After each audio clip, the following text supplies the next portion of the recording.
और वो ज्ञान और उसका स्रोत वेद है, क्योंकि ईश्वर ज्ञान का आदि स्रोत है और वेद ईश्वरीय ज्ञान है, ईश्वर की रचना है। इसलिए हमें ज्ञान की प्राप्ति के लिए वेद तक जाना होगा। इस बात को समझने के लिए एक संदर्भ हम काम में ले सकते हैं।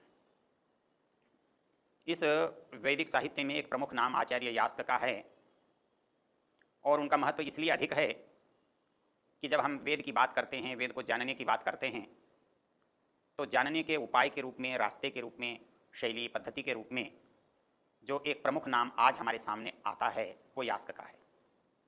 यास्क वेद पढ़ने पढ़ाने वालों के लिए एक मार्गदर्शक का काम करते हैं।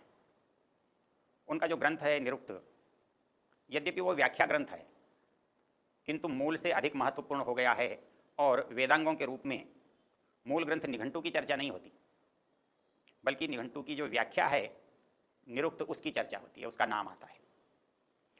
ये निरुक्त आचार्य यास्क की रचना है और इसका प्रमुख जो उद्देश्य है वो वेदार्थ का परिचय है, वेद मंत्रों के अर्थ का ज्ञान है।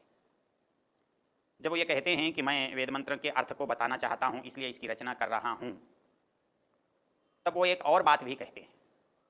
तब वो ये कहते हैं कि मनुष्य को ज्ञानवान होना चाहिए और ज्ञानवान होने के लिए निरुक्त पढ़ना बहुत आवश्यक है। निरुक्त के 2-3 संदर्भ जो ज्ञान से जुड़े हुए हैं वे हमें इस वेद के और हमारे बीच के संबंध पर प्रकाश डालते हैं। आचार्य यास्क ने लिखा कि भाई निरुक्त क्यों पढ़ना चाहिए, तो वो ये कहते हैं अथापि इदम अंतरेण मंत्रेषु अर्थ प्रत्यय न विद्यते। प्रत्यय कहते हैं ज्ञान।